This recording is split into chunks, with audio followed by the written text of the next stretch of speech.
Yes, yes, yes. It's the boxing talk with Raphie. Actually, it's not. It's not. Let's get it right. Let's get it right. It is Ask Rick. It's a Wednesday. You know what you do on Wednesdays? You come to the boxing talk with Raphie, Raphael Dawkins Combat Radio, and you get to have your questions answered, not by me, but by none other than Rick Glaser. Okay. And without much further ado, let's get into it, and let's bring Rick Glaser in. Let's bring the man in, and there he is, as if by magic. There he appears over there in Buffalo, New York. Rick Glaser, how do you do? Ralph, show number 16. I'm rip roaring, ready to go. All questions, let's bang them out. Well, actually, let me correct you. It's actually 16. 16. Oh, yeah. 16. Yep. Yeah, 16. You're right. It's 16. We're 16 in. We're 16 deep. And first and foremost, let me do the sound check. Let me make sure that we're audible. I've just seen that we're live. We've got the live notification. And let's try this. Let's see what's going on. Audible. Yes. So that's good. So we're good there. And as a matter of fact, while I'm over here, let me just collect this right over here and then transport it over. Where are we? We're over here. Okay, let's get this thing set. Correct. I told my mother this morning that it's going to be show number 16 this week for she says, you mean they've been looking at your face for every Wednesday, 16 straight weeks for 2 hours? I says, yeah, Mom. And they're not tired of it yet. But it's always good to have a mom with a sense of humor, Rick. So you can't. That's a good thing. Okay. It's not a sense of humor. She's serious. That's the scary. I'm trying to be kind, Rick. I'm trying to be nice to you, Rick. I'm trying to be nice. What do you want to talk about? The questions, beg them. All boxing enthusiasts, beg those questions. We're ready. Hey, you listen to Rick Glaser. Listen to the man. He says, Aaron Daly says, boxing's A-team combination, Rick and Raph, 100% R&R. We're going to have... Thank you very much. Much appreciated. Very much appreciated. But before we do anything else, we got to start this thing. We got to do it official. We got to make this thing official. And we got to bring my Butler in. We got to bring the Raphael Dawkins Combat Radio Butler in. And let's share this. I don't know if Rick's seen him before, but he's going to be... Have you seen him? Yep, the gold Butler. I've seen him. Yep. So let's bring the Butler in and let him do his thing. Show respect to the Butler. Come on in, Butler. Let's get the volumes up good. Let me check my screen to make sure I have filled the screen, and then let's go. Here's the Butler.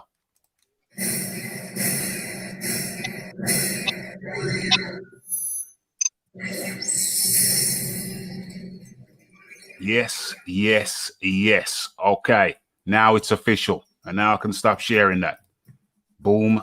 And now we're good to go. The Butler has done his thing. And now we're ready to do our thing. Okay. So Rick Glaser, what kind of a week has it been for you over here in the UK? I'm getting ready to get back to work, start back work over the weekend coming. And it's kind of strange. Because strangely enough, I've actually enjoyed this protracted what do you call it? Absence from work. It's been like a bit of a holiday. It's called a sabbatical. Sabbatical. I've enjoyed it.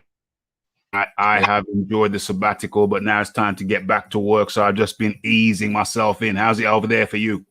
It's good. It's weather's beautiful. It's about 15 mile an hour breeze, not a cloud in the sky. It's very nice. But here, I'll tell you a funny story.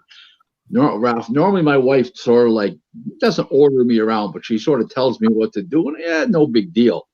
So Monday came around, she didn't tell me what to do. Sunday night, she didn't tell me what to do. Tuesday, she didn't tell me what to do. Last night, we're out for dinner, and I says, honey, it's 2.5 days. You haven't told me what to do. What's up with that? She says, I've given you a vacation.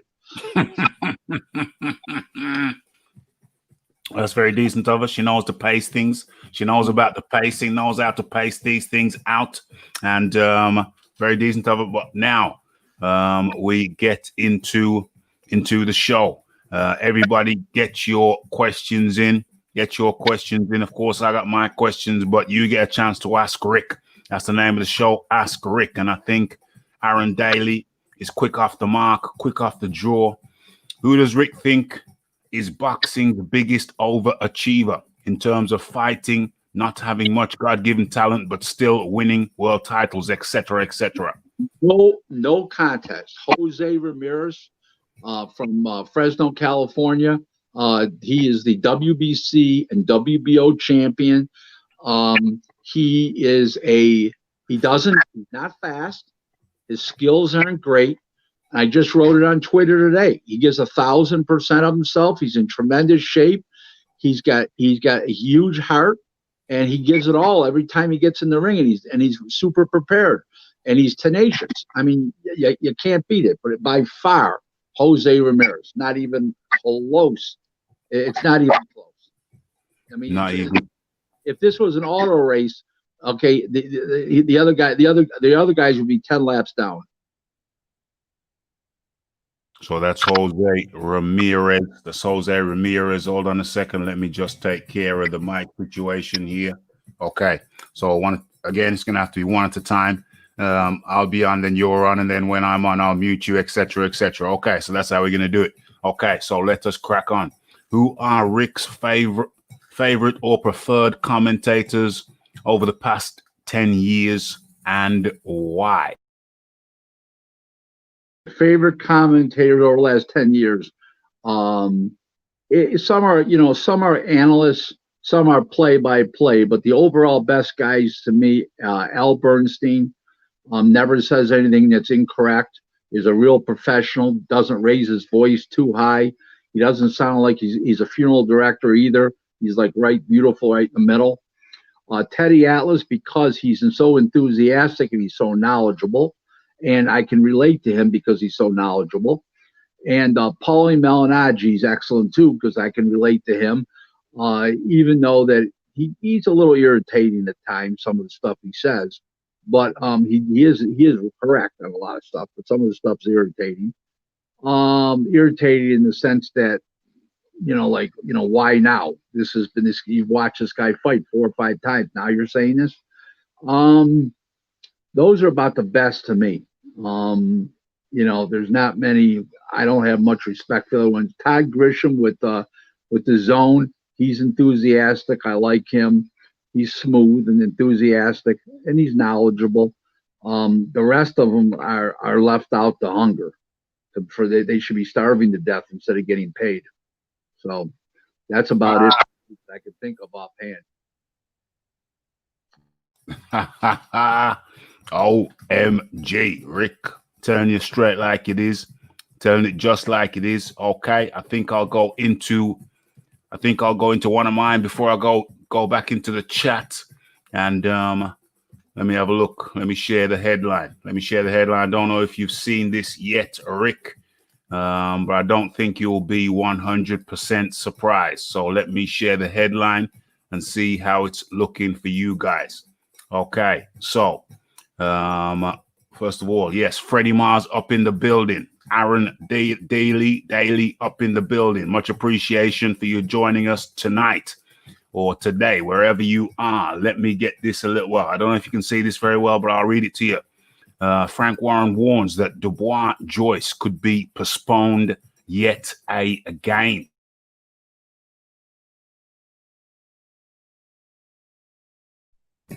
I don't have a problem with it being postponed again because you need a crowd to do that fight financially. I get it. As long as both fighters are active and continue to be fighting independent of one another till they fight, I don't have a problem with it. Not at all. I get it. I'm a financial. I'm a numbers guy. I'm a very good numbers guy, and I know what the numbers are, and I completely get it, and I completely respect it. But just like one fought the other day, Dubois got to fight. He's got to fight. He's going to have to fight coming up, and then the other guy should fight again. And then when it comes time, when crowds come back, then they're going to fight. Right now, as long as they're both active, nobody can complain. Frank wants to do the fight, and so do both fighters. It's the unforeseen right now that's stopping that fight from happening. One thing that nobody understands, except a few people in the business and a few lawyers, is there's a clause in these contracts, whether they're long-term promotional agreements, they're TV contracts, whatever. Okay, there's two clauses in there. Okay, it says in there a clause called force, demur. Okay? Yeah. Majeure. Force majeure. Sure. Which means unforeseen circumstances that are beyond the control of the promoter and the fighter. That the fight can't go on or the situation can't go on. Okay, as it is, and we have to renegotiate it right now, or we put it on pause or whatever. Okay, and that's what the zone is doing right now with Canelo. If he doesn't want to take less, he's going to have to sit on the end of the bench because that's what they're employing. And nobody said anything about that and that contract, that paragraph in a Frank Warren contract being pressed upon Dubois or Joyce. It's very friendly. Everybody understands, and shit happens. And that clause is for the unforeseen circumstances and unforeseen situations. And this would definitely cover it. The pandemic, the shutdown, the no fans, the whole shooting match. So, as long as the guys are active and they continue to fight and getting better and displaying their craft and they're earning a buck, I have no problem with it. But to sit in there and wait for that fight, then I would have a problem with it. So there's your answer. Yes. That's the thorough answer. I thought you'd understand. You've spoken about this topic. You're talking about the economic viability. It's got to be economically viable. And I thought that. We discussed that before. Where are we? Freddie Mars says, salute Raphie, salute Mr. Glaser. Aaron Daly. Hold on a second. I'm looking for a career change, Rick. How would I become a boxing broker like yourself here in the UK? The problem is, Aaron, you need the connections. You need the science of the game. You need the business moxie. You need to be streetwise. You need to be savvy, it's not just something you go ahead and do. Nobody could teach me what I know and what I've learned.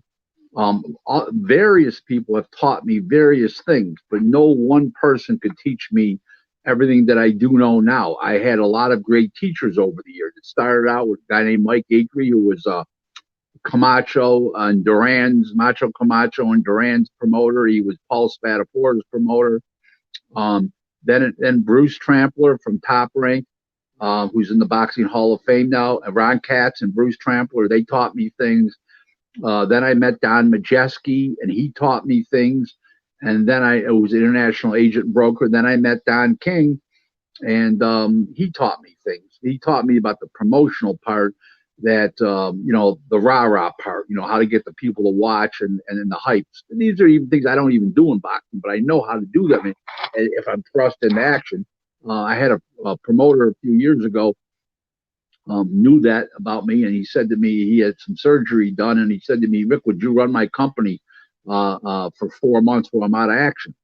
And he says, I'll pay you. I says, listen, I'll just, I'm not going to go to the shows, but I'll do it over the phone. So I did everything for him and stuff like that. But you just got to be prepared for anything in boxing. It's what you don't see and get slammed with it. You got to be quick and have great results. The normal stuff every day I can handle, but somebody throws something at you that's like you haven't heard about in years, seen in years, heard about in years, or like this pandemic. We hadn't had one in 100 years. So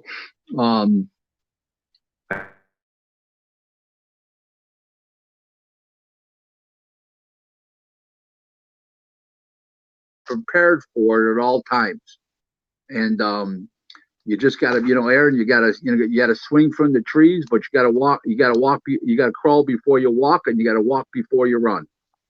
So I wish you the best. Raphie will give you my phone number if you need some help or some tips or anything like that. I can help you out, and I will help you out. A matter of fact, but it's a very tough occupation to get into, and be successful for any duration of time.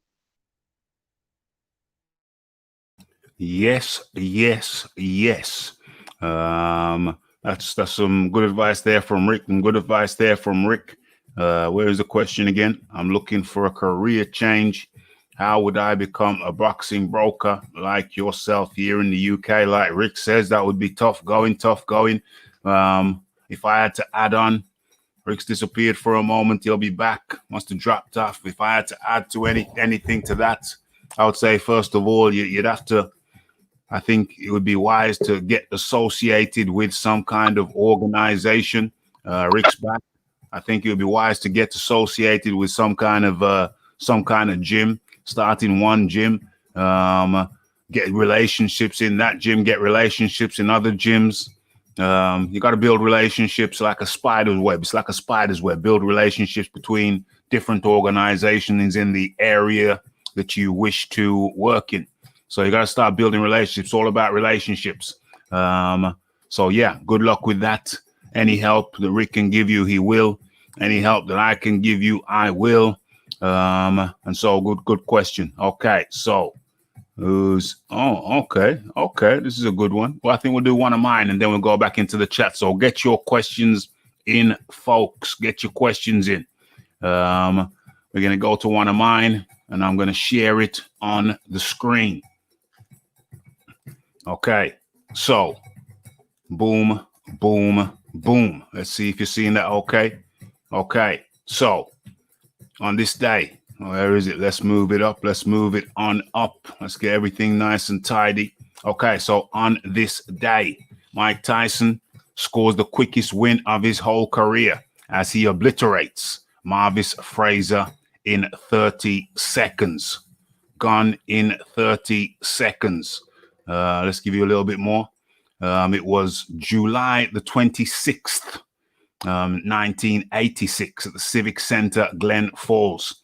And Marvin Frazier held back slightly in a ridiculous fashion by his father and trainer, Joe Frazier. Does his best to look menacing during the referee's instructions. Yet the grimace was soon replaced by Frazier's face. On Frazier's face with the most vacant of expressions as Mike Tyson let rip and knocked him silly inside 30 seconds. I'm not even going to go any deeper into that because it's pretty fresh in my memory. And I would imagine it's fresh in Rick's memory. So without further ado, let's go straight over to Rick and see what Rick's memory of that event was. Well, 34 years ago, I was 28 years old, and I was sitting there thinking to myself when that happened, I go, there's got to be a better way to make a living for Marvin Frazier than this. Holy crap. I mean, Tyson just walked across the ring, showed no respect, but I'll be honest with you, that was very predictable. I mean, Frazier didn't have a good chin. He was very small. He couldn't punch, and he wasn't strong. Marvin's not Joe.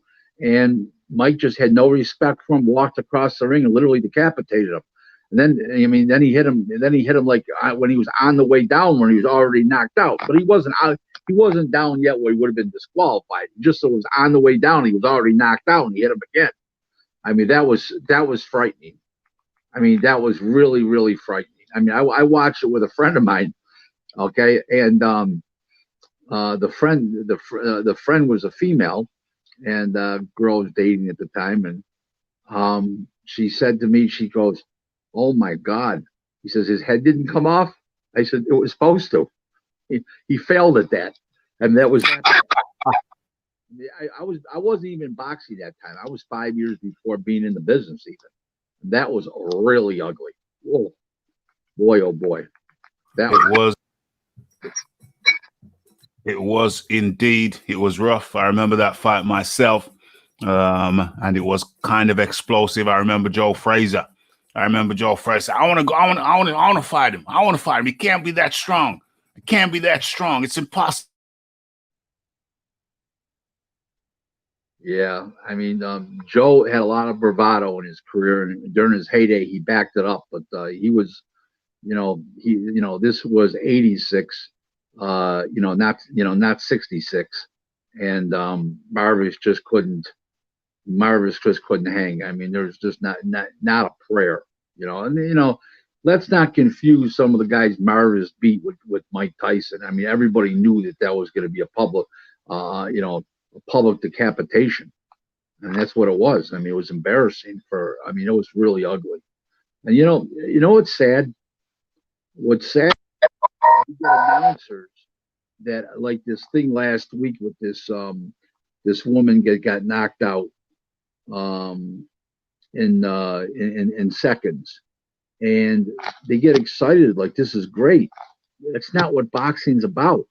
Mismatches and blatant blowouts and stuff like that. That woman shouldn't have been in the ring with the young buck she was fighting. She's a 42-year-old mother. Somebody said she's a grandmother, for Christ's sakes. I don't know if that's true or not, but it may have been. I don't know that. But the point is that was ugly. You knew it was going to be. Even the announcer said beforehand, this isn't going to be last very long, folks. And then all of a sudden they're going crazy that it was a sensational knockout. I mean, you can't have it both ways. It was disgusting. Yes. I think her name was Atkins. Got slept in 7 seconds versus Estrada. I think, she was a mother at least, 42 years old. She shouldn't have been in the ring. Who was to blame for that? I think we talked about this on Twitter. Who was to blame for that, Rick? The commissioner was to blame. Everybody was to blame. Golden Boy and the matchmaker, Robert Diaz, I really can't blame them. It was short notice, last minute thing. I get that. They shouldn't have shown it on TV, number one. Everybody knew what was going to happen. Okay, they shouldn't have shown it on TV. I'm sorry, on the streaming. There was no reason to show that. Okay, there was no fans there. They wanted to have her fight. Fine, don't do it. Don't broadcast it. It's like bragging that we're going to put on a blowout. Then the announcers are jumping up and down like animals. Oh, sensational! No, it was a blow. It was a mismatch. It was predictable as hell. What's sensational about this? If she was fighting a real fighter and she did that, that's sensational. Not that fraudulent fight. I blame the commissioner and Andy Foster from California, the athletic, the executive director for the athletic commission in California. But he did take blame for it publicly. He came out and said, "I made a mistake." And you know what? All the credit to him. He didn't cover it up. My hats off to Andy Foster. No question about that. Okay. Yes. Get your questions in, folks. I wrote it and typed it at the same time. Okay. So welcome. Let's take a pause to welcome everybody in here. Who do we have? We got Aaron Daly. We got the Freddie Mars. We've got the Uncle Burnt apostrophe. We've got the, who have I missed? Who was that there? RSV Millie. What does he say? We'll come to your question in a second, RSV Millie. Don't think I've seen you in here before. Welcome in to Ask Rick on Raphael Dawkins Combat Radio Boxing Talk with Raphie. We've got Andre. I don't think I've seen you before, Andre. Yes, I have. I remember that avatar. Welcome back. And who else we got? We got the Big Boys Boxing. We got the Philip Carl Roberts. So get your questions in, folks. So now we're going to go back to one of the questions from the chat. And where are we? Have I asked this one yet? Who is boxing's biggest diva in terms of being difficult with negotiations? Brainer, Ryan Garcia. He did it last September with Oscar, and he's done it now. He just turned down a fight, and totally unwarranted. But by far, Ryan Garcia. That's as much as Jose Ramirez is an underachiever. He's from California. Okay, this is the biggest diva by far, no question about it. Ryan Garcia. So that's the answer to that question. Okay, and we have one now from Uncle Burnt Apostrophe. Good evening, Raph. Rick. Would Rick happen to know if any old vats of fight footage might still be out there in private collections or something, e.g. of Greb, etc.? To grab around. Nobody's ever, my joke about Greb is everybody said he was the greatest fighter, one of the greatest fighters of all time, if not the greatest, besides Sugar Ray Robinson, but nobody's ever seen him fight. Everybody had something big dead. So, I mean, we're all living off what people wrote years ago that saw him fight. You know what I'm saying? Sorry, Rick, I had to cut in there. That's an excellent point, because historically, Greb is often held up, pretty much up there as a pinnacle. But how the hell can you do that without seeing the fella fight? That's a fascinating point you just raised there. Well, they're going off reports of people that saw him fight that are dead now. Okay, those people are dead now. So it's like, is this a dream? Yeah, but there was truth in volume. Everybody said how great he was. So I believe he was great, but people can't tell me he's the greatest fighter of all time over these other guys, whether you think it's Robinson or whoever you think it is, Ali or whatever, when you've never seen him fight. Was he a great fighter? Well, we've clearly established that. But is he the greatest fighter? Does he belong in there with Sugar Ray Robinson? How can anybody say that when nobody's ever seen the guy fight that's still alive, and everything you go off is myth, is myth and old reports from people that are dead that saw him fight? I mean, it's almost scary on how many people think how great Harry Greb was, and I just can't imagine a guy with the name Harry Greb was a greater fighter than a guy that's named Sugar Ray Robinson. So, okay, it just doesn't fit well with me. You know what I'm saying? It's like a rapper. His name's Rick Glaser, or it's or it's JD Street. Come on now. You know what I'm saying? So everything is relative. You know what I'm saying? I just don't see it. Was he a great fighter? Oh yeah, Harry Greb was a great fighter. But to call him the greatest, I'd be crazy to say that. Crazy. That doesn't mean to say he wasn't the greatest. Right, that's correct. But we don't. How do you know? You know, everybody that saw him is dead. Everybody's going off what they heard. Nobody's ever seen him fight that's still alive. There's no footage of the guy.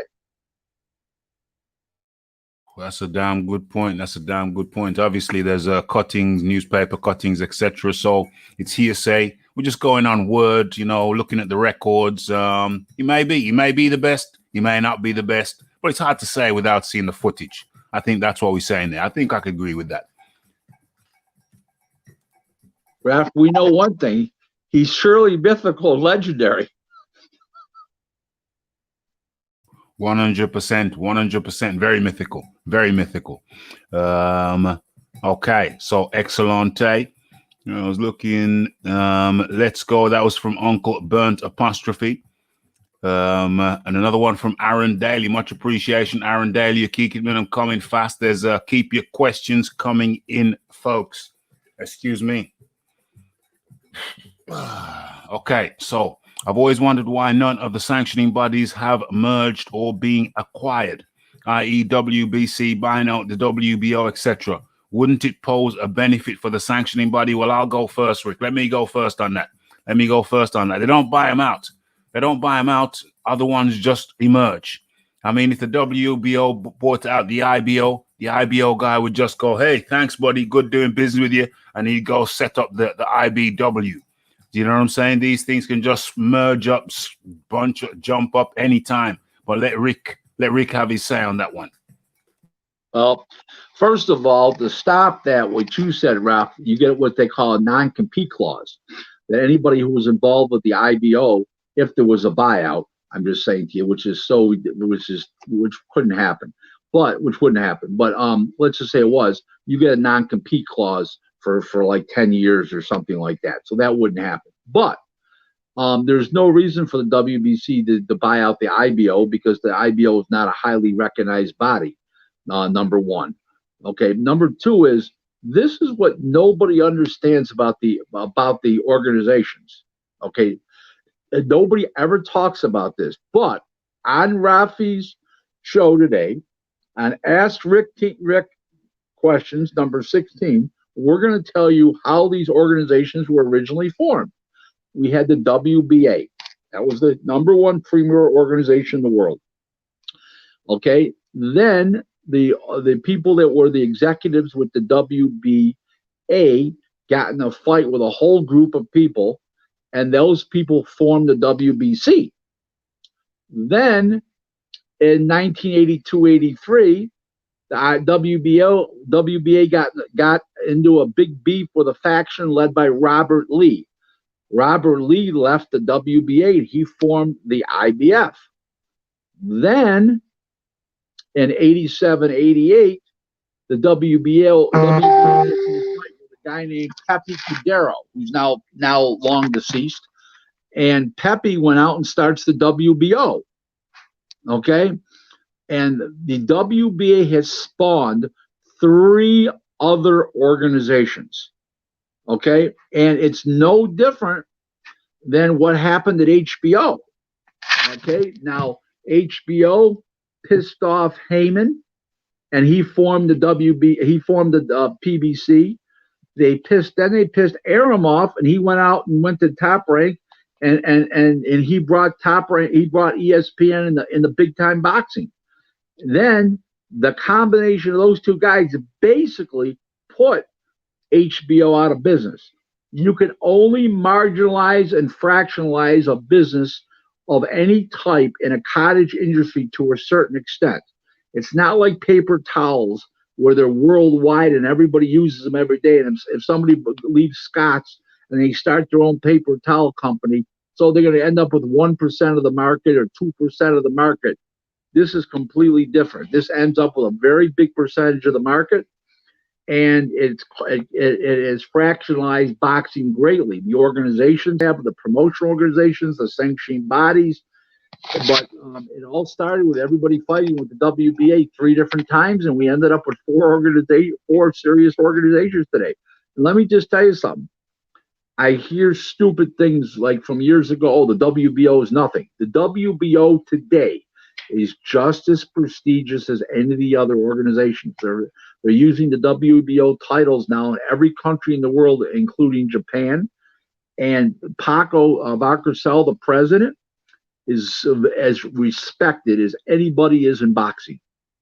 Matter of fact, last year he was on the Hall of Fame ballot. So in the meantime it was all caused by people infighting at the WBA. And that's what we have today, 4 organizations. And the reason why nobody buys anybody out is because they're or merges together is because we warrant 4 organizations, because it's a worldwide sport.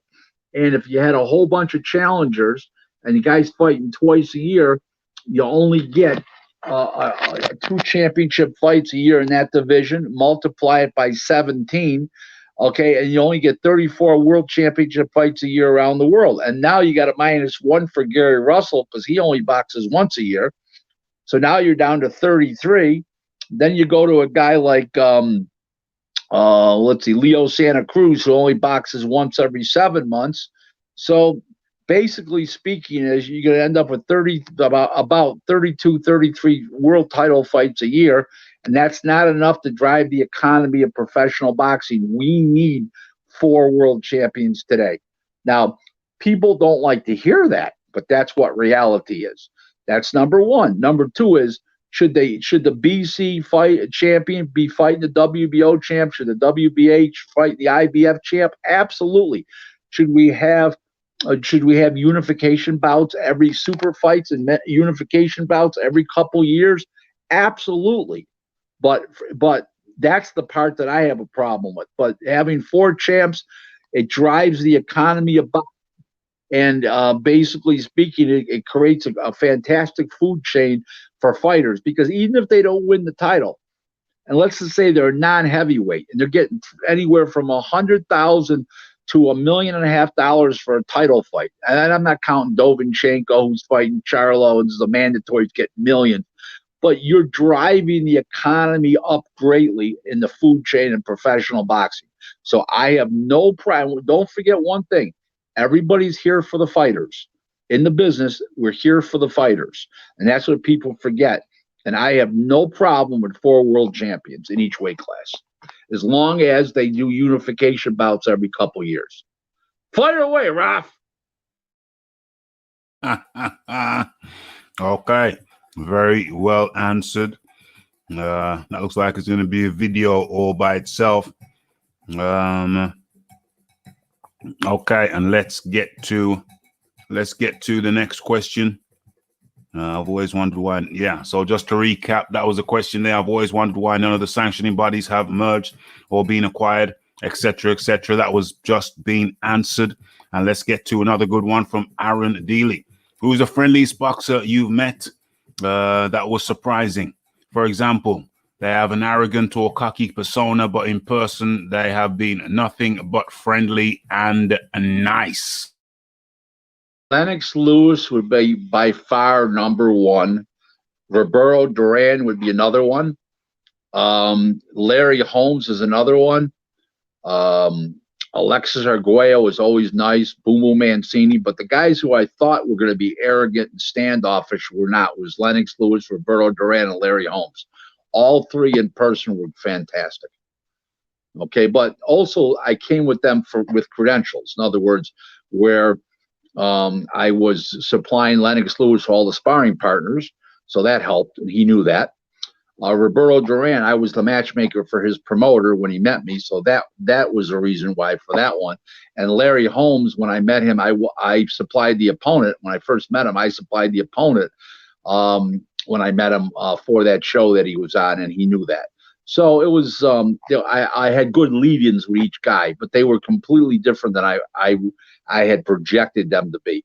Larry Holmes was so nice. He took me to lunch with me and this other 4-round fighter that was on the show. That was a kid that I brought in from Buffalo for the show, and he was wonderful. Duran, I had always had a good time with him, and Lennox Lewis was always very very congenial. When I went on Twitter the first time in 2015, before I was hacked into, as soon as Lennox saw me, I was on Twitter, he followed me. I haven't done anything with Lennox this time on Twitter because of the fact that, he's working for PBC, and I'm not a PBC fan, and I don't want to, since we're basically on opposite sides of the fence right now, I don't want to hear about it. But the big news is, Raphie, today, the legendary Hall of Famer Frank Warren followed me on Twitter today.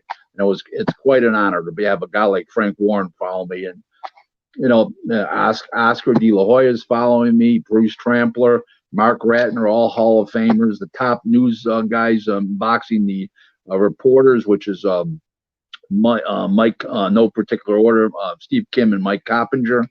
Gordon Hall from Showtime, they're all following me, and it's great. It's great to know that when I tweet something, people are paying attention, and that I'm taken seriously by the power brokers, which I know I am personally, but it does help attract other people that will come on and follow me. Especially blue check. Especially I don't have a blue check, not a verified account yet, so it sure helps. Yes. I actually did see that. Post you made. I actually liked it, and actually part of it is in the live show I did earlier on today, the lunchtime show, live show. I had a little segment on that, relating to the response I made on that. Nice little segment there. Nice little section. It was good to see. The growth. You have to salute the growth, Ricky. You have to salute the growth. Okay, so another good one by Aaron Daly. Okay, RSV Millie. Keep getting your questions in, folks. It might take me a little bit of time to get to them, but keep getting them in. Okay, RSV Millie, good to see you up in here. If you like the show, if you enjoy Rick, all his contact details, social media details are down below in the description box, as are mine. Go ahead and hit the subscribe button over here. Hit the bell icon so you can stay updated for news and notification. Rick Glaser Ask Rick is here every Wednesday, 9 p.m. UK time, 4 p.m. on the East, and 1 p.m. over there on the West. So, okay, and the question is, Don King made the best fights possible. Beat promoter of all time for a fan. Best promoter of all time for a fan. Rick Glaser, your response. Well, I agree. I sat in many meetings with Don, with his staff, when I was Don's outside consultant from 2003 to 2016. And, you know, somebody would propose a fight to Don. He'd look at me and he says, "Is that a good fight?" I said, "It's a real good fight." "Okay, we're doing it." If I said, "No, it's not that good a fight," we're not doing it. So that's living proof that it's about what the fans wanted with Don. So he was definitely a great a fan's promoter. There's no question about it. It wasn't just about business for Don. Don had a lot of pride in what the product he put on. It wasn't always dollars and cents. I know one particular fight, he paid a guy on a smaller fight like 250,000. Like when the purse went from like 600 to 750, 150,000. And I said, "Why, Don? Why are we doing that?" He says, "Because you said it was going to be a good fight, and I'm spending another 150, and I got to watch this shit, and so does the world. It better be a good fight." And he looked at me. Okay, so then we went to dinner after that, and I said, "Dad, what happens if that's not a good fight?" He goes, "I'm going to start taking the 150,000 out of your pay in increments." So there you go. So he was about great fights. Yes. Where are we? That's a good question. Great answer. One from Uncle Burnt Apostrophe. Before I get to that, folks, if you're in here and you're enjoying the show, be sure to hit that like button, hit that subscribe button, hit the bell icon, and don't be afraid to touch that super chat button. Touch all the good buttons. Okay, so Uncle Burnt Apostrophe. Rick, do you think you'd make a good ref and or judge? Ha ha. I think I would make a fabulous referee, and I don't think I would make a good judge, to be honest with you. I think I would make a great referee. I know the rules. I command respect, and I would make sure I'm respected, and I would be a no nonsense referee, and I think I'd be a very good referee. I don't think I would be a good judge. And the reason why I don't think I would be a good judge is because I would base it too much on styles. Being a career matchmaker, up until recently, I was a career matchmaker, but you know, now I'm doing the brokering, the agent work more. Because you tend to, as a matchmaker, you tend to go for guys that are very aggressive. I would give the aggressive guy an edge over the boxer, and I don't think that's fair to the boxer, who's displaying great skills and great defensive capacities by getting out of the way. So I don't think I would make a good referee. Now, if both guys were aggressive, I would make a good. I would make a good judge. But if one was a boxer and one was aggressive, I would not make a good judge. No question about that. But a referee, I'd make a great referee. Okay. So, Andre, rest in peace. What? Rest in peace to that Tank versus LSC card. UFC is on the same day. And before we get into rest in peace for that card, let's talk about Nassim Richards. Before we go to that, since you mentioned rest in peace. Okay, over to you, Rick Glaser. Well, I didn't know Nassim Richardson personally. I never met the man. I saw him one time in Atlantic City, but I didn't know him. I never talked to him on the phone. I never talked to him. But there's always truth in quantity. Everybody said he was a great guy. He was super nice. And everybody said he was super knowledgeable and historical. So there's truth in quantity, and everybody can't be wrong. So I'll tell you, the only thing I'm going to tell you is that everybody said he was a great guy. Everybody said he was nice.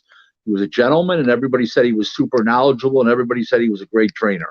So that's what I'm going to go. That's what I got to go by. Everybody can't be wrong. There's truth in quantity.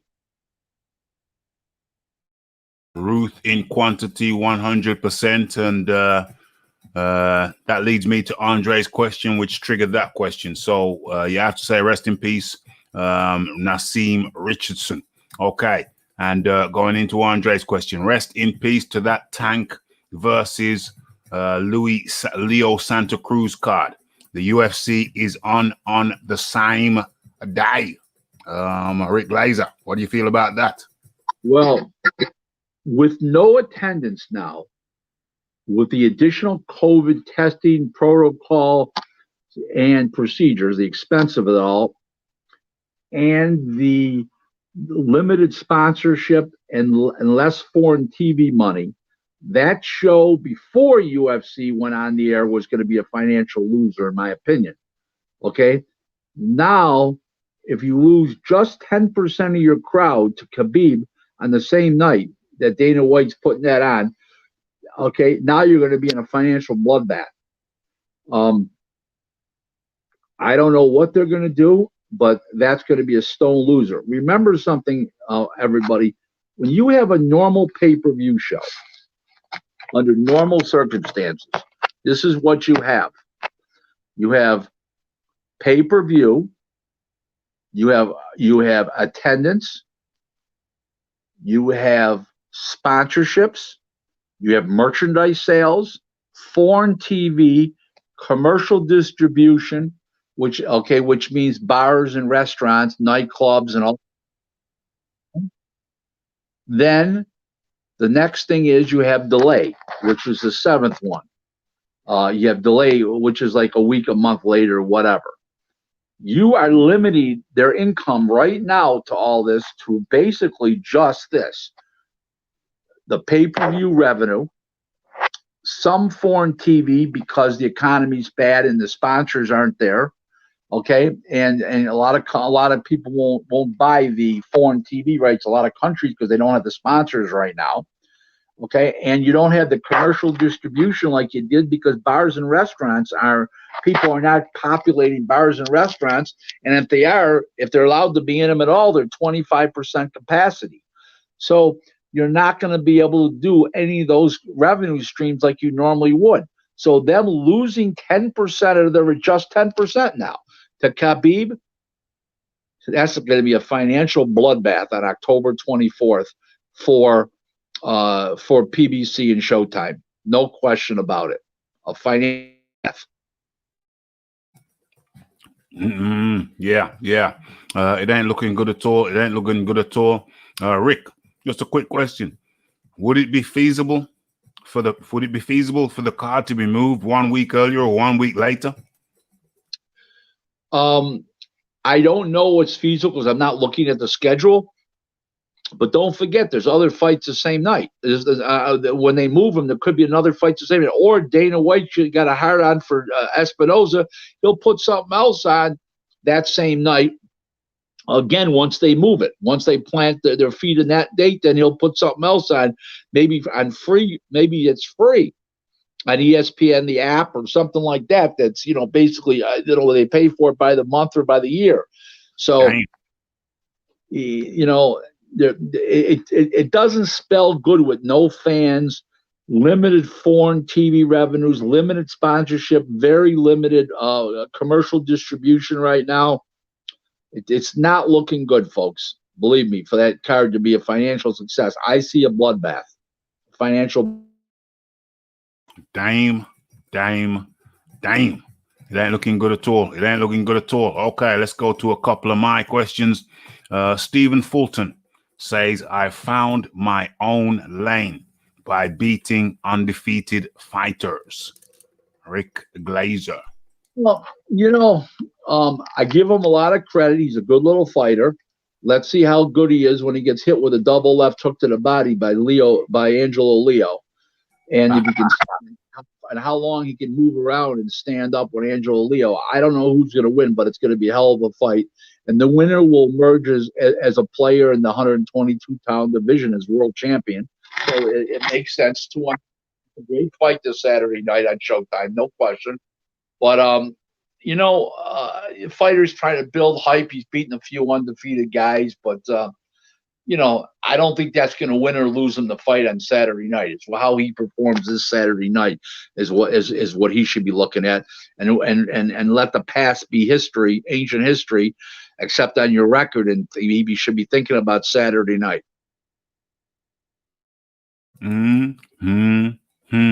Keep your questions coming, folks. Going to a couple of mine and get back to you guys. Okay, so Tony Yoka is facing Johan Duapas on September 25th in Gay Paris. Rick Glaser, your thoughts? 39-year-old Duapas is yesterday's news, and the Top Rank has Yoka now, so it'll probably be on ESPN Plus over here, I would assume. It's like a changing of the guard over there. Tony Yoka's going to beat him. Then Top Rank's got Decom, and then they'll make him and Decom, and he'll be the king of France. And then he can go out and start to attempt to conquer the rest of the world.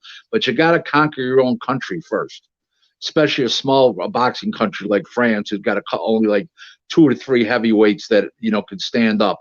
So he's got to beat those guys and then move forward with his career.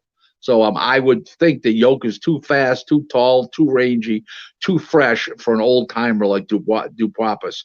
And we know Yoka's a good amateur because he won the gold medal in the Olympics. So we know he's a good boxer because he won the gold medal in the Olympics. He's 6'7". I don't see Duapas poses a problem anymore. Yes. I don't think that's going to be a problem for Yoka. Duapas, like you say, his best days are squarely behind him. Okay, let's do another one of mine before I go back into the chat. Okay, so Arum says we'd like to do Pacquiao versus Crawford for, what is that? The 14th. What? The 14th of November, 14th of November, or the 21st of November. So either the 14th or the 21st of November. Bob Arum talking about we would like to do Pacquiao Crawford. OMG. Over to you, Rick. Unless they get a huge site fee from a foreign country like Dubai or one of those countries over there, I just don't see that really happening. They need to get a big site fee because the amount of money each guy will command. You're talking about $45 million in purses.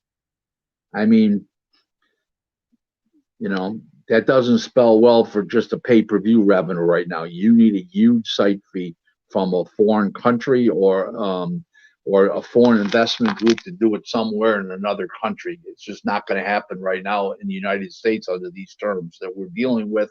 And to pay those guys, don't forget, if that show costs you, let's say $45 million, you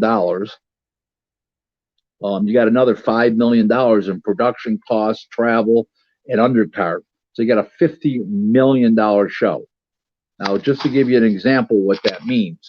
So let's say you charge $79.95 in America, which is $80, and 50% return to the promoter is $40 a head. Okay, that means that fight would have, put all those other revenues. That means that fight would have to do 1.2 million people to break even, 1.25 million to break even. So that ain't happening. No way, no how. If that fight does 650,000, it'll be a ton. So you got to have that. You got to have a site fee. If not, you're pissing in the wind. So it's crazy talk then. It's crazy talk. It's crazy talk from Bob. It's not crazy talk from Bob unless he gets an investor, unless he gets a country that comes up with the money. You know, like Eddie Hearn did with Joshua and Ruiz too. Something like that could happen, yeah. But that's the only way that fight happens. The costs are prohibitive. Talking about a $50 million show. $50 million. That's some long money. That's some long money. That's some big bag. That's a big bag you need there. That's one hell of a big bag. Okay, so going back into the chat. Where are we? Rick, what do you think about the O'Donnell brothers? I've heard some bad things about Joseph. He doesn't make weight. Going nowhere.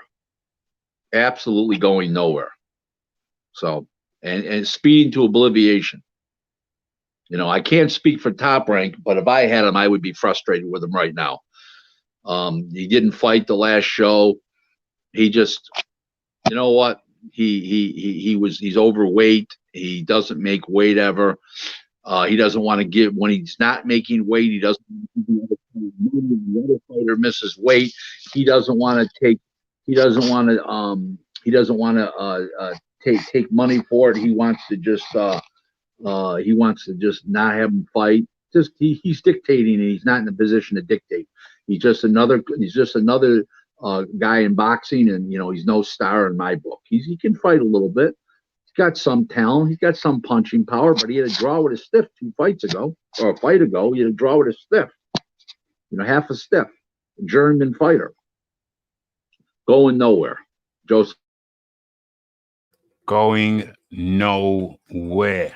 Okay, let's stick with the chat before I go to a couple of mine. Keep your questions coming in, folks. And we are here with Big Boys Boxing. Big Boys Boxing up in the building. Rick, how good is Damani Rock? Can he beat Carlos Negron? He can beat Carlos Negron. Definitely, 100%. Damani Rock is going to be a contender. They're bringing him along slow. It couldn't be any. They couldn't be bringing him along any slower. But they're mighty slow. But he's a good fighter. He's a Philadelphia kid. He's a good fighter. Everybody tells me knows him. Says he's a great kid. Got a great personality. And I expect good things from Damani Rock. Does he beat the top guys eventually? I don't know about that. But if you're comparing him to his peers, he's got like the Havovics and these kind of guys. You know, the Daniel Dubois. He's in there with those guys. He just got to fight better competition and prove that he belongs with those guys. But he's got the talent. He's got the talent. There's no question about that. He has got. Oh, damn! He has got the talent. He's got the talent. We're talking about Damani. What is it? Damani Rock. Okay, so let's go to one of mine or a couple of mine. Then we'll go to a couple from the chat. Okay, so Bob Arum, staying with Bob Arum. Bob Arum says Lomachenko Lopez could air on ESPN, not necessarily pay-per-view. Well, actually, that's my second question. My first question is that neither party, apparently, reportedly, neither party have received a bout agreement or even a contract, any kind of paperwork. What's going on there, Rick? What's going on? What they're doing is Bob's holding off as long as possible to see if there was going to be crowds to pay them more money if there was going to be crowds. Number one, because Bob's like that. Bob will spread the wealth. Okay, that's the first thing. The second thing was that it's not about winning the fight, it's about if you lose, what's next for you with Top Rank and what your guarantee go to your next fight. They're negotiating all the peripheral stuff. The main figures are done. They know how much they're getting if there's no crowd. They know how much they're getting if there's 25% people in there. And if they let a full crowd in, they know how much they're going to get. But now they're doing the peripheral stuff that's out there, which is if they lose, what's your next fight? If you win, how much your next fight is? If you do a rematch, how much your next fight is? All that other, as I call it, happy horseshit. Okay, but all the happy horseshit is important. but the principal amount that each guy is getting has been determined now. That Bob's saying, okay, there's no people, this is what you're getting. If they agree to it. If there's 25% crowd, you're getting this much more. And if there's a full crowd, this is what you're getting more. So, it's going to happen. It's just the peripheral stuff needs to get all righted right now, and that's for the things that they're working on. Okay, the second thing is, does it go on pay-per-view or ESPN?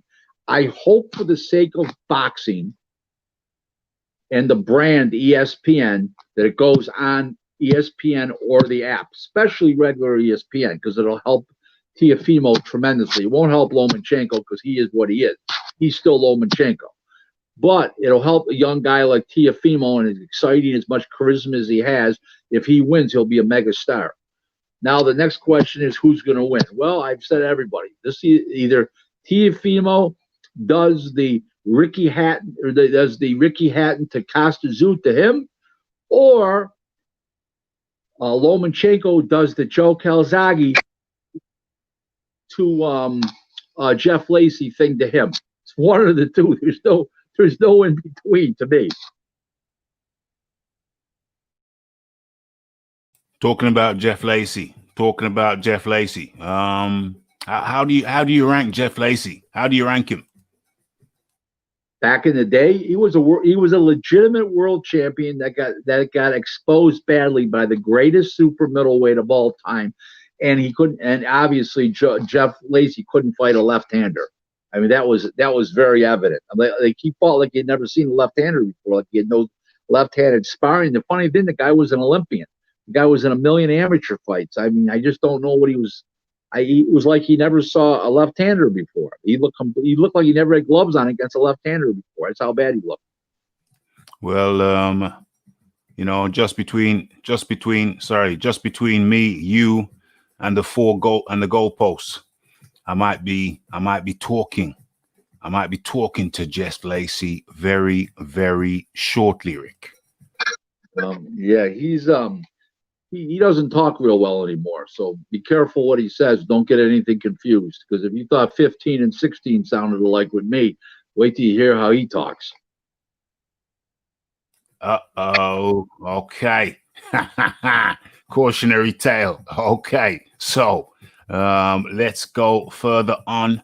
And we got one from Andre. Okay, Rick, how do you see Spence versus DSG playing out? And do you think it will do good numbers? Well, I don't know what's going to be on that night. So, UFC hasn't put out their schedule, but I can't wait to see that one. And then another thing is, what's his name left Fox. Dana White brought his stuff over to ESPN, all his content and programming. So I would say my opinion is it does fair. I don't know if it makes a profit, but it does fair. It warrants pay-per-view. It does warrant pay-per-view. But does it do well? I don't know. Okay, it depends what schedule that night. Top Rank could go that night. UFC could go that night. Who the hell knows? Okay, going to the next question is, how do I look at the fight? I look at the fight that Spence is the great unknown. I cannot believe in a million years that Spence is not a shell of his old self with dulled reflexes and less punch resistance than he had before. He smashed his jaw. His teeth were knocked out. He had surgery to fix the jaw, surgery to fix the teeth. And I can't imagine he's going to have the same amount of punch resistance or be nearly as quick as he used to be.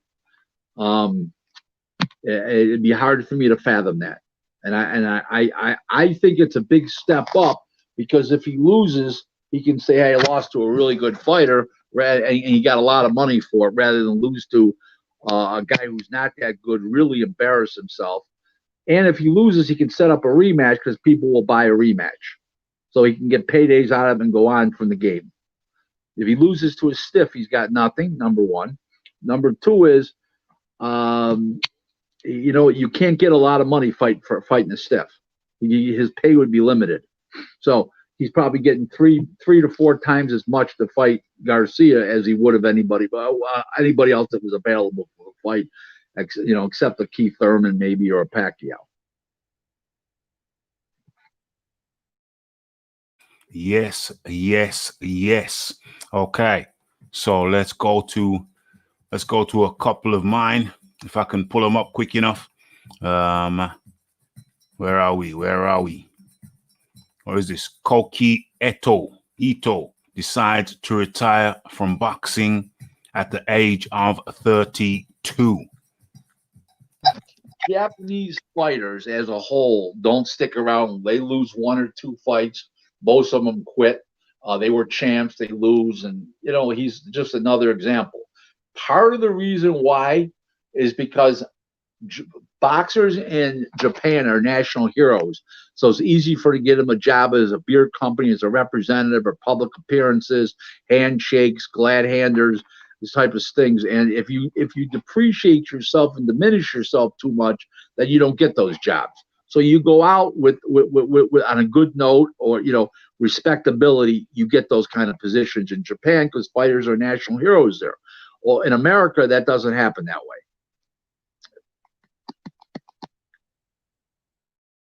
Yes. Okay, let's have a couple more of mine. Gamboa's manager hopes Devin Haney fight can be finalized. What do you reckon to that, Rick? The only people that hope that Gamboa fights Haney is those who have a financial interest. The rest of the world's puking. It's a vomit fight. There's no reason for the fight. I've expressed that publicly. Twitter, Facebook. It's not, I've been interviewed about it already. It's why? There's no reason. So Devin Haney can pick up a free $1 million. It's a joke, the fight. Okay, it's a joke. Just this fight, none. The other point of view. I'll come back to you in a sec, Rick. I'll come back to you in a sec. The other point of view is that he's still a name. Ankle or no ankle is still a name. And guys coming up, even though Haney's a champion or emeritus or whatever, it's still a name. That's the counterpoint, Rick. What do you say to the counterpoint? Well, first of all, he's a legitimate champion. Okay, he's completely legit. Okay, so I don't want to hear about email champions or anything like that. He's a legit champ. Okay, here's my point. He's a name. That doesn't mean he should be in a fight. Mike Tyson's a name. Should he be fighting again? No. Okay, and he's doing an exhibition, but he's not fighting. Okay, at a certain time, the game is over. Okay, the guy's going to be 39 years old in November, December, Gamboa. Every time he fights, he's got an injury, either in the ring, before the fight, after the fight, result of the fight. It's over. The guy had 400 amateur fights, too. He's wore out. Game is over. He's way out of weight class. He should be a 26 or 30 pounder, 30 at the most. He's fighting at 35, just like he did with Tank Davis. We saw it with Tank Davis. We don't need to see this again. There's no reason. It just shows you that Eddie Hearn has no empathy for boxing in America. Zero. Because if he did, he wouldn't put this fight on. I guarantee you this. Don King wouldn't put on this fight. Don King put on Roberto Duran and William Joppy at the end of Duran's career, and he was disgusted by it. Because everybody told him Duran and him would be a good fight, and Duran was a shell of his old self and everything else, and he was disgusted. Well, Eddie Hearn, he doesn't care enough to be disgusted. That's the difference between Don King and Eddie Hearn. Dime. Okay, so just sticking on that point for a couple more seconds. Why was it okay? Why was it okay for Tank Davis to fight Gamboa, but not okay for Haney? It wasn't okay for them. It was in their minds only. I never thought it was going to be competitive. It was competitive for a little while. Then his ankle started falling apart. His shoe fell. His shoe, his ankle. 1 minute it's his shoe. 1 minute it's his ankle. 1 minute it's the back of his leg. He always has some kind of problems. What fight did Gamboa ever go through that was a complete fight without a problem? When he doesn't have a physical problem to his body, his shoe falls apart, his trunks fall down. Something's always wrong. Okay, did you ever notice that, or is it my imagination? Just like the two, what are they called? Durrell brothers. There's always some kind of drama in a Durrell fight. Did you ever notice that? Yeah. Of course. Yeah. No. Okay. Mic control there. Mic control. Okay. Much appreciation to the fireman passing through and just smashing that like button. Much appreciation. It's good to show. It's good to see. It's good to see the appreciation. Keep growing the channel, brother. Always good to have a boxing insider like Rick on the show. Well, Rick is a part of the team now. Rick is a part of the team. I don't even call him a special guest anymore because he's part of the thing. Rick Glaser. Listen, if it was so special, 5 hours should be for you. 5 hours should be for me. Where's the other 5? But the firemen, I like to say thank you for patronizing Raphie. Greatly appreciated.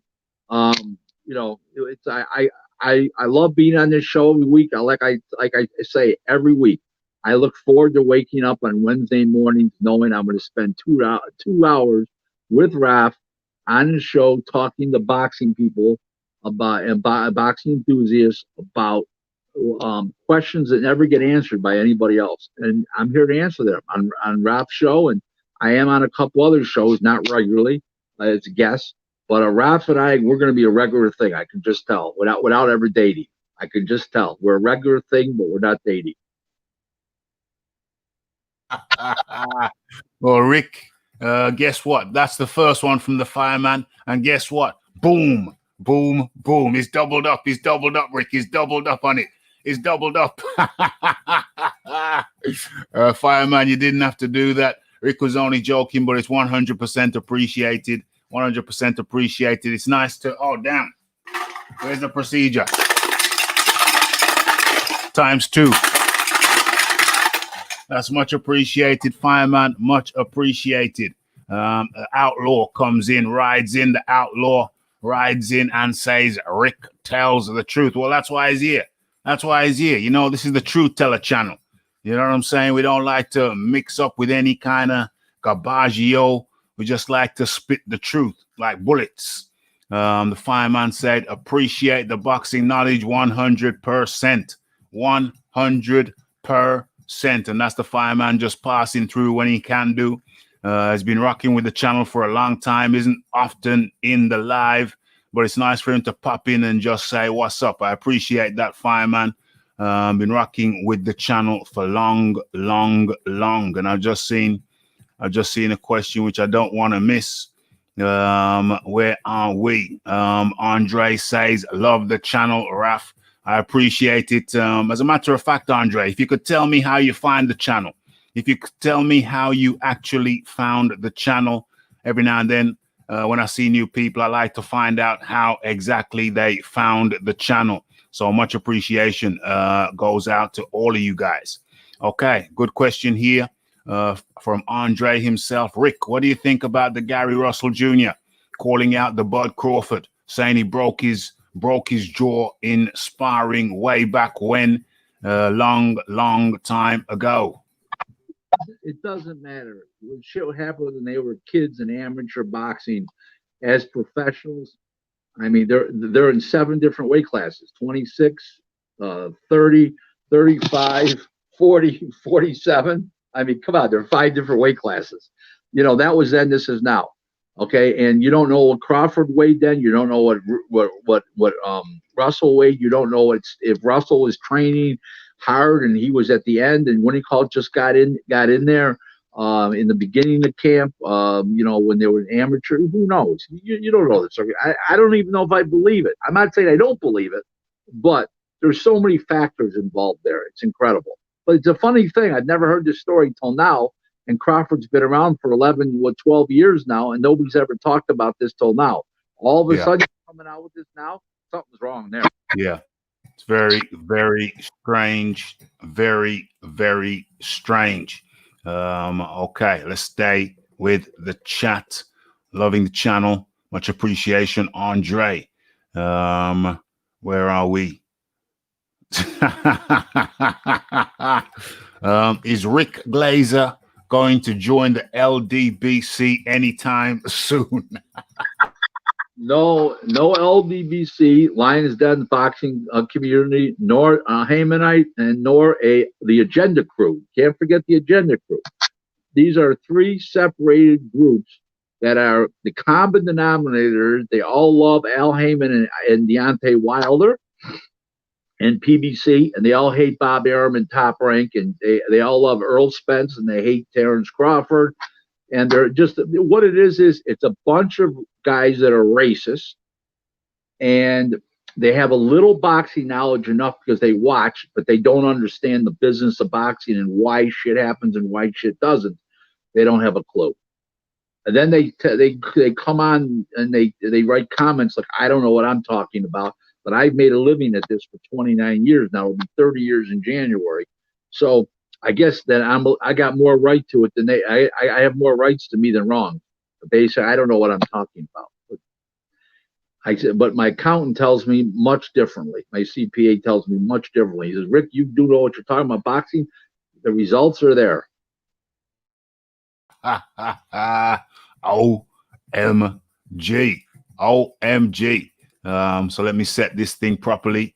Let me set this thing properly and go to a couple of mine before I come back to some questions up in the chat.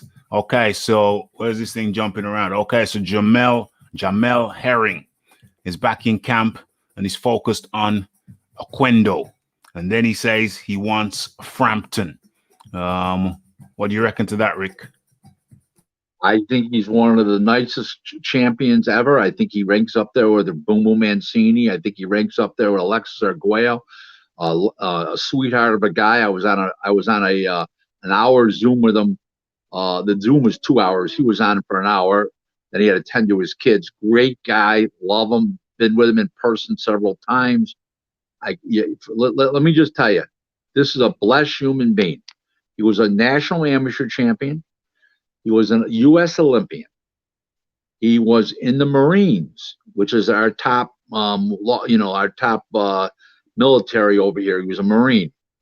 He was used and abused and been in the wrong weight class at PBC. He left Heyman. He came with Arum and of course Brian McIntyre, Bomac, Terrence Crawford, his trainer, advisor. Next thing you know is Arum in exactly 1 year makes him a world champion. Not only that, Arum recognizes on Veterans Day, and he wins the title on Veterans Day. So couldn't get any better than this. He's a wonderful guy. He's 34-year-old. He's a real man as far as a person, and I can't say enough great things as a human being about Jamel Herring and as a person. And as a fighter. Excellent fighter, fabulous human being. Yes. Good to get that insider knowledge there on a personal level. And Formella on facing Sean Porter, he says, I'm not coming there to lose. Rick Glaser. He's coming there to lose. He can put up this bravado front, but Formella can't fight a lick, and that fight is like, that fight's nothing. It's a puke. It's that Porter's fought a whole bunch of beasts right in a row, and he deserves an easy fight. Yes. Totally, I can see that. Okay, Clarissa Shields, one of mine. Clarissa Shields. For women, there's more exposure in the UFC than there is in boxing. That's from Clarissa Shields. Right, because in boxing, the women take a very big backseat to men, and in the UFC, the women don't take as much a backseat to the men. So that's the reason why, and that makes sense what she's saying. I agree. I don't agree with too much she says, but I do agree with that. And if she and believe me, if she went to UFC and she stopped boxing, there wouldn't be a tear shed from boxing fans. Trust me. Damn. Why is that, Rick? Why is that? She's boring. She's belligerent. She's arrogant. She's not what the American boxing scene wants to see. She's a great fight. She's not a puncher. She makes boring fights. She's good fighter. Don't get me wrong, but she's not a puncher. She doesn't make great fights. She's arrogant, and nobody wants to see that. Listen to that shit from her. Rick, a lot of it is outside. It's the persona. It's the persona of the individual. So sometimes the popularity of a fighter, it really their persona, the way they speak, the words they say, the way they carry themselves outside of the ring, can be a significant factor. And I think this is a significant factor with the perception of Claressa Shields. Absolutely. And coming out and speaking out against the president, coming out and speaking out about the problems in Flint, Michigan, her relative there, her stepbrother or brother or something, attacking that trainer at that fight last year. None of this has helped her popularity. None of it. Zero. What did you say about Flint, Michigan? What did you say about that? I must have missed that. That the governor's not doing anything about it. The president's not doing anything about it. You know, the water problem they have there, the crime problem they have there, and stuff like that. I mean, she said it multiple times. I've heard it. You know, I've heard it multiple times out of her mouth. They do have a water problem there in Flint, Michigan. I heard the water's coming out the tap. It's not drinkable. Does a sports person have any responsibility to report on social issues? Yes, but don't put the blame on people publicly that aren't to blame. That's where the issue is. You know, it's basically the thing that, oh, we're all black. That's why in Flint, that's why nobody cares. You know, that's not why nobody cares. And people do. It's just that their whole government is so fragmented there, and that's part of the problem. Okay, so a little bit of insight into the problems of Flint, Michigan. I know they do have problems. I think that sportsmen, if they're articulate enough, if a sportsman or woman or sports person is articulate enough and knowledgeable enough, then they can help. They can help with social issues. However, it does require a certain level. It does require a certain savoir-faire to be able to speak on such matters and get yourself over in a manageable way. I think that's my take on that situation. Okay, we go to another one of mine, and then we get back into the chat. So keep your questions coming in, folks. Where are we this time? Okay. Espinosa, the market will respond to Showtime's PPVs, according to Steve Espinosa. He's saying the market's going to respond to Showtime's PPVs. I don't know. I think it has. I don't think he's correct. On the fight with Davis and the fight, you know, with Davis and Santa Cruz. It will with the two Charlo brothers. I think the two Charlo brothers is a solid Showtime pay-per-view. It's an expensive show, but I think that they'll do good numbers on pay-per-view for that show, better than Eddie Hearn doesn't think the Charlos will do good numbers. I think it does decent numbers because they're fighting real guys and they're good fights. But I mean, they're not going to do great numbers. Don't get me wrong.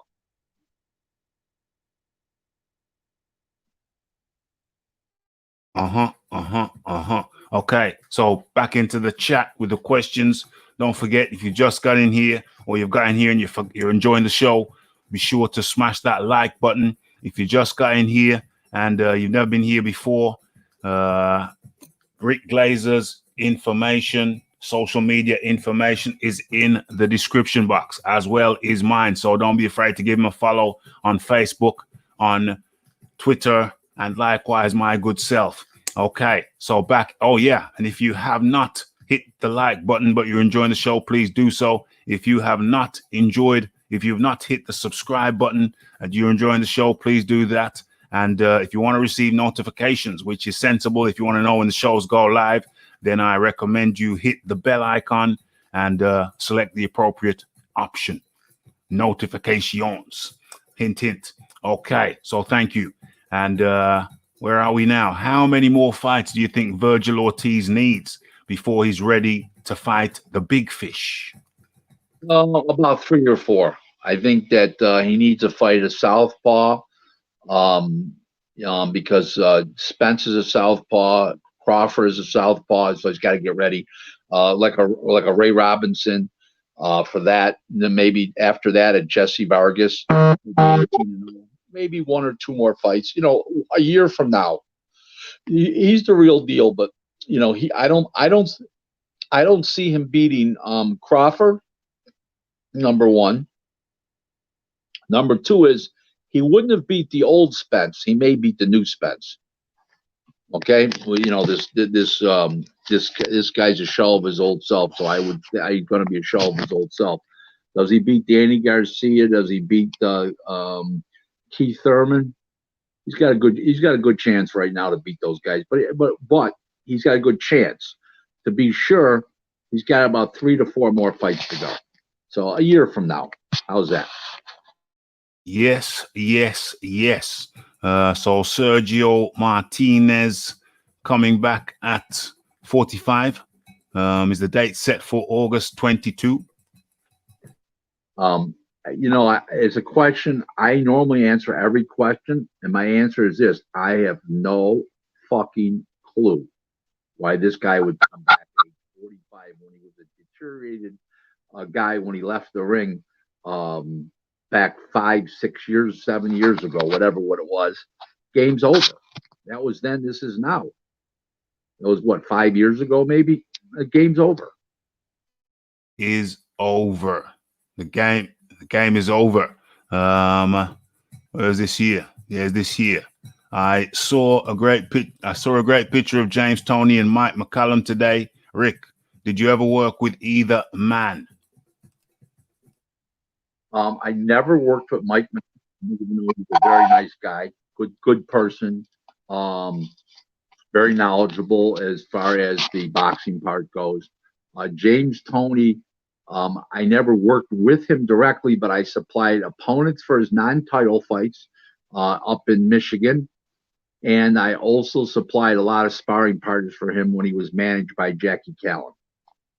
But that was back in the 93, 94. So, you know, in the later part of his career, really basically nothing. But he knows me well. I know James, great guy. Mike knows me, just doesn't know me well.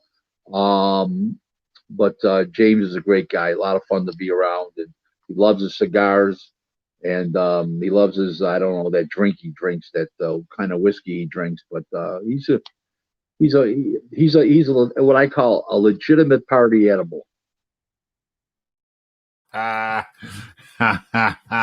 Okay, much appreciation for Jazz 11 smashing that super chat button. Much appreciated. Damn, almost forgot. Okay, and the question is, what are your predictions, Rick, for the fights on the Showtime card this weekend? Leo versus Fulton and Trameline Williams versus Aleem. Let me put it this way to you. Before we get into predictions, let's hope and pray that all 4 players pass the COVID-19 test. Because what will happen is, just to let you guys know, that if Fulton fails or Leo fails, one of those 2 guys, and that's a 122-pound co-feature, one of those 2 guys will be in the main event against the guy who didn't fail the COVID test. So think about that for one moment. Okay, that's why they're doing it that way. Now, who wins? A slight edge to Angelo Leo, but I can see Stephen Fulton winning. It's an excellent fight, toss-up fight. And I give a slight edge to Tremaine Williams, a slight edge. But if the other guy won, they're both really good fights. Slight on both guys.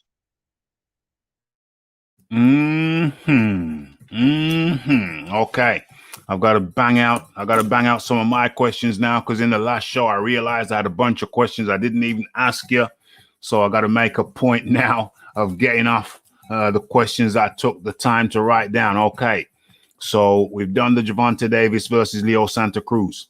Now my next question is Oscar Valdez, Miguel Berchelt. Discuss. He's going to be. Looks like he's fighting Oscar Valdez. Oscar Valdez has no prayer versus Belchart. First of all, is Belchart will weigh 10, 12, 13 more pounds with it than he will the night of the fight. He blows up huge in weight. Number one.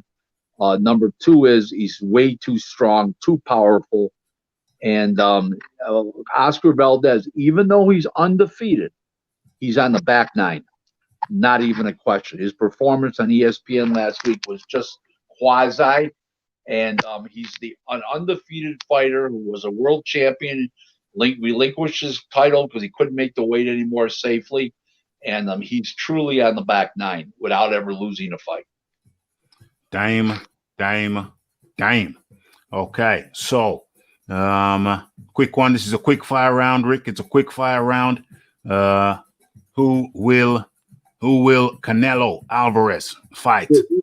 Did fireman put up another $5? No. That was the second one. We're just rotating it. I thought I was doing so good. You were up to 15. We're just rotating them. Who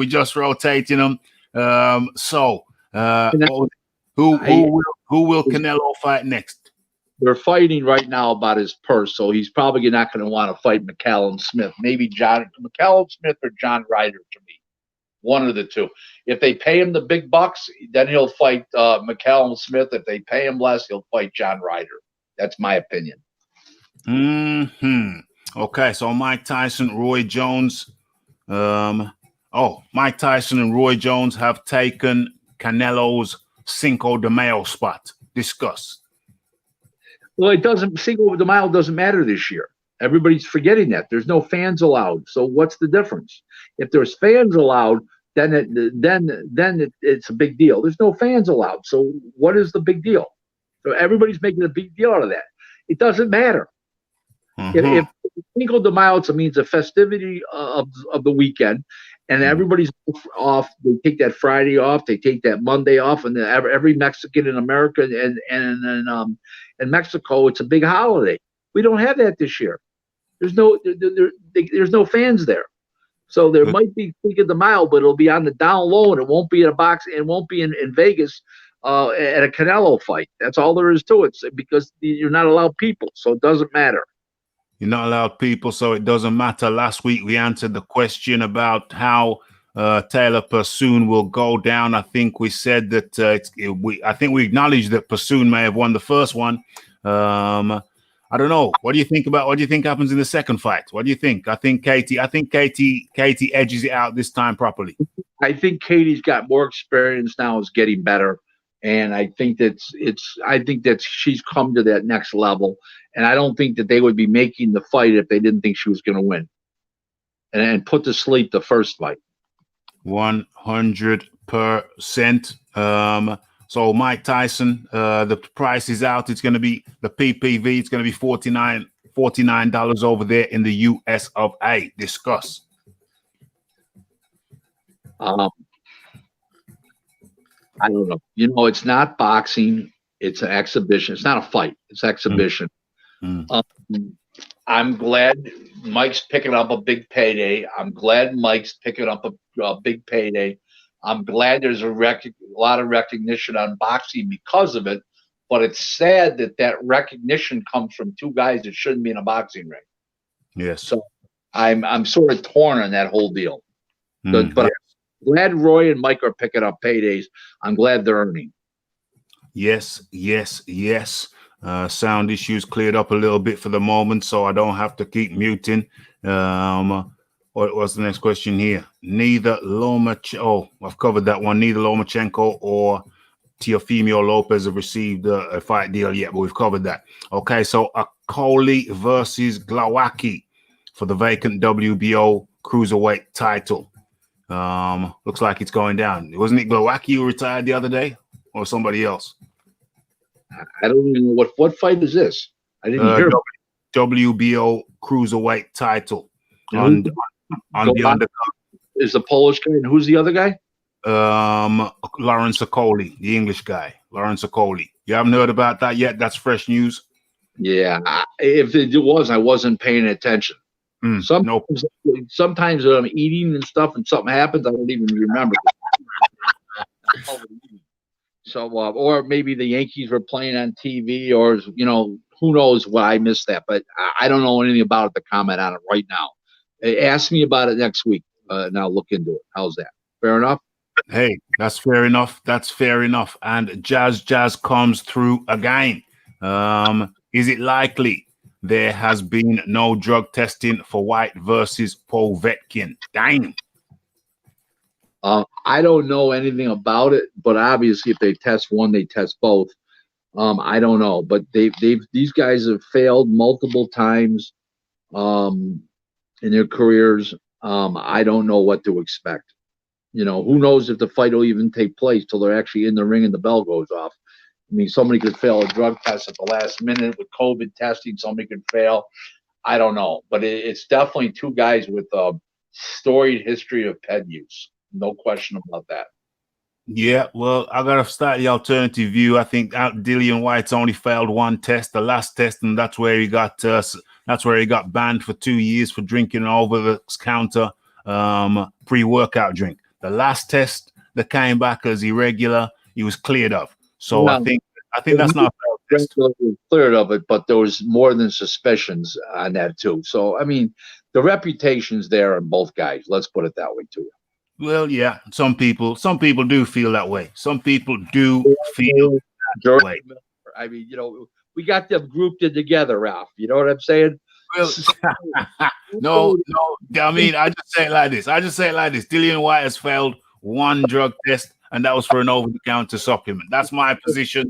Wait, Ralph, someday they're going to be somewhere all in one place. They're going to have a table, and it's going to pay ped users. And Jarrell Miller, Povetkin, and White will be smart enough to know that table is for them. Who that fourth person is, I don't know. Would that person be Vladimir Klitschko? Would the fourth person? Oh, sorry, Tyson. We can't blame Vlad, but Tyson was popped, so Tyson has to sit next to. Tyson will be sitting in between Dillian White and Povetkin. How's about that, Rick? Oh, your boy Tyson. I just went in on Rick's boys, Tyson. OMG.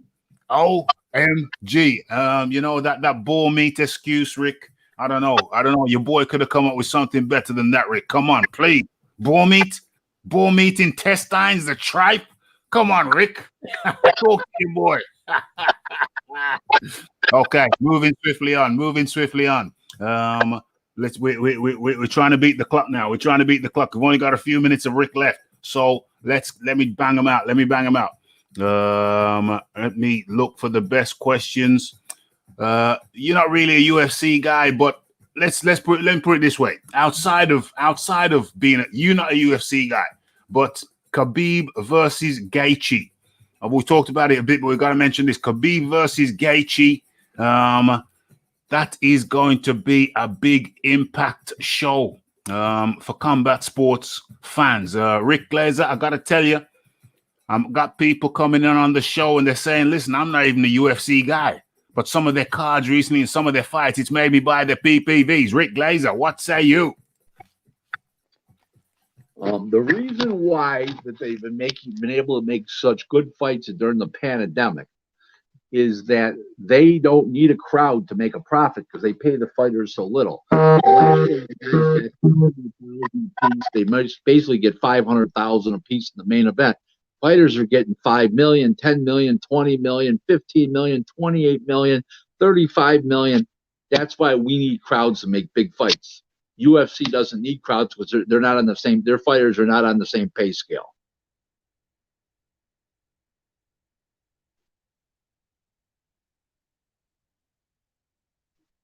Hello? Sorry, I was muted. Sorry, I was muted. Sorry. Okay, so we're just going through questions randomly now because we only got a couple minutes left. Just doing a few random questions. Okay, so Rick, who do you see winning the fights on the Charlo doubleheader? Charlo versus Derevyanchenko, Rosario. I think that anybody can win those fights.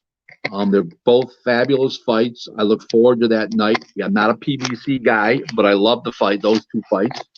And I think Derevyanchenko can win? Yes, and I think the Jerson Rosario can win too.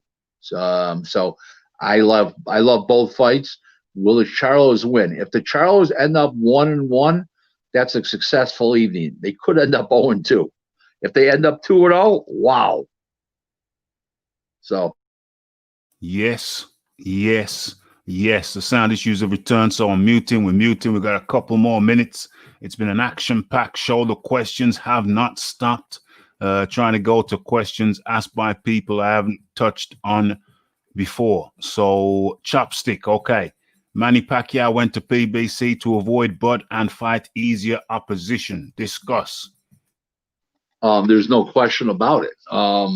He was upset that he thought he got robbed by Jeff Horn. I thought Horn beat him. It stands to reason that's what happened. So it's common sense, and that's what the rumor was. And everybody can't be wrong. There's always truth in quantity. So that's absolutely the case.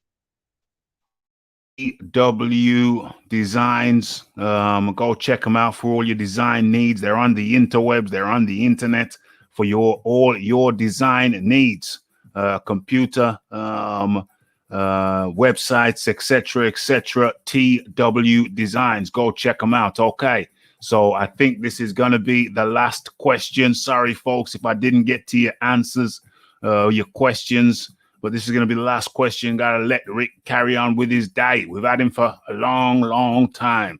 Okay, so Rick, what do you think of up and coming Matchroom card? Big up, Steady Eddie. The up and coming Matchroom card. I don't know which one's that. What's going on that one? Listen, Eddie's done great things in the UK. He's an excellent promoter in the UK. His way of promoting has not transformed to anything positive in the United States yet. He has no empathy for American boxing whatsoever. Okay, but he's done great things in the UK.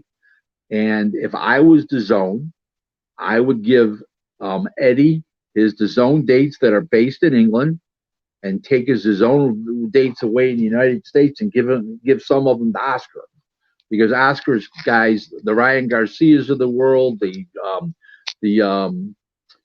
Virgil Ortizes of the world, they're drawing good numbers on DAZN. Eddie's fights, I mean, Andrade's a waste. We've been over this before. Andrade's just a waste. He's got too many waste products. Truth of the matter is, that's the facts. And I'm happy for Eddie, but he should stay over there. But he wants to conquer the world. He even admits it. I mean, his idea is crazy. Yes. And with that, my friends, that has brought us to the end of the show. For anybody whose question I didn't get to, much apologies. Next time, just drop a super chat on it and we'll definitely prioritize it. Okay, so thank you to everybody who came in. We had a full house, lots of new names that I haven't seen before. Some old names come back to show their support for the show, support for me, support for Rick, support for the channel, and that is very much appreciated. All I can do is thank you and thank Rick for taking time out of his day to spend over here with us. And Rick, just say, friend, it's good to have you as per usual, as per always. Raph, real quick before I go, I got to tell you the funny story. I put most of it up on Twitter today. Fighter goes to a dentist. The dentist is, and this is a true story, the dentist is in the middle working on his mouth. He got his hands in his mouth, and he's checking him out. What's wrong with him? The kid wanted a price. He goes, it's going to be 18,000. He says, take your hands out of my mouth immediately and keep them out. He says, yeah, you should have told the fighter you last fought that caused all this damage. Dame. Yeah. Should have told her, or better still, he should have had dental insurance with his health insurance. Damn it. You know what I mean? You're not gonna you're not gonna drive cross country without your car being insured. Well, I wouldn't. I mean, it depends. I mean, you have reckless people out there. They do exist. And so that brings us to the end of another Ask Rick, where we 16 deep. 16 deep. If people check out the thumbnail, I did a different kind. I've changed up the artwork. Raphie is always keeping things fresh. So now the artwork has changed from the first 16. Probably do another 16 this style and then change the style again. Raphie comes with various different styles. You got to keep them guessing, keep them thinking. Raph, before I go, I'm going to give you the highest compliment I can give somebody. Ready? If we lived in the same community, I'd go to lunch with you once a week. And I'd buy. Hey, I would say likewise. And yes, you would buy, Rick. Raph, no. OMG, Rick. Raph, thanks for having me. Guys, ladies, gentlemen, everybody, we missed the Red Glove Militant this week. Oh, he was marked absent. Mark him down as absent. But in the meantime, everybody, see you next week, same time, same place. Get your questions ready. Write your questions down. Don't forget your questions, and I will answer them. And I'm going to find out about that WBO Cruiserweight title fight. Okay. That question up to me next week. We'll have the answer. I didn't know anything about that fight. It's huh? So it's new. It's true. It's new. I just saw it reported somewhere. It's new, and I'm not sure about the authenticity of it. But I just by you anyway. Rick Glaser, much appreciation. Have a blessed week, and see you same place, same time. Do those retweets. Do those Facebooks and take care, Rick Glaser. Much appreciation. And that was Rick Glaser. And much appreciation goes out to Rick Glaser for taking the time, spending the time with us. What we got here? Appreciate your, what did I do there? Appreciate your time and your answers, Rick. 100%.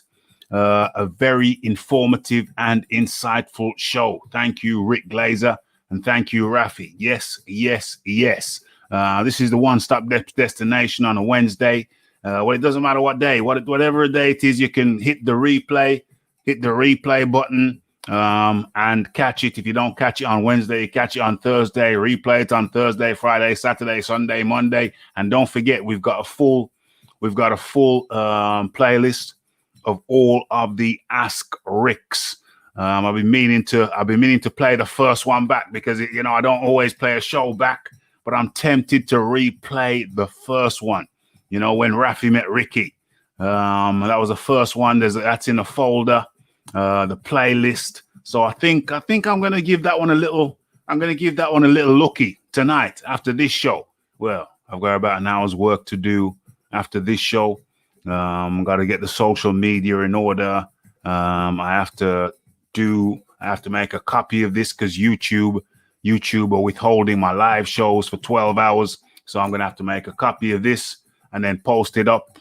That's the replay series for the 12-hour duration where YouTube are hiding my lives, trying to get into my views, eat into my views. But don't matter. It don't matter because for every problem, there is some type of solution, and that is the replay series. The replay series, which I do after most lives, enables you, the people who missed it first time around. You don't have to wait 12 hours. If you didn't get the notification, you don't even know it exists. But with the replay series, you get to see it about an hour later. It's up there. You don't have the live commentary going, but you do get the show. So, it's what I have to do. What I have to do to survive when you got the YouTube jackboots trying to trample a channel simply for having an inquiring mind. That's what they do to you when you don't stay in a little box. You know what I'm saying? I'm not really one for boxes. So there you go. Okay. Khabib's hat. Okay, so thank you to everyone who came in. If I haven't mentioned you, thank you nonetheless. The Prudent Man is up in here, the Freddie Mars, and many, many more. Yeah, and I had to get rid of one guy who's trying to cause trouble up in here, an agitator. He's a plant. He was a plant. That's what I say. Okay, so you have been in tune to Ask Rick 16. It's been a good one. Thank you for all your questions. Thank you for your donations. Helps keep the channel going. So it's much appreciated. And what else? What else is on the agenda? Yeah, look for Boxing Talk with Raphie either on Thursday or a Friday. I don't know. Probably look for the day shows as well, the day live, the lunchtime. Oh, no lunchtime live tomorrow. I think I'm playing tennis around lunchtime, but you never know. And for sure, you know, we drop videos on the regular. So keep your notification buttons notified on notify. Okay. I don't know if there's anything left to say other than it's been a good one. Thank you to everybody. Jazz 11. Jazz 11, much appreciation for your donation. Be sure to check out TW Designs.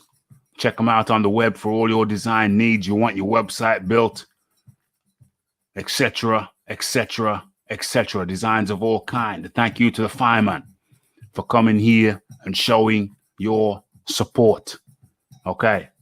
And with that, the only thing left for me to say to you is blessed.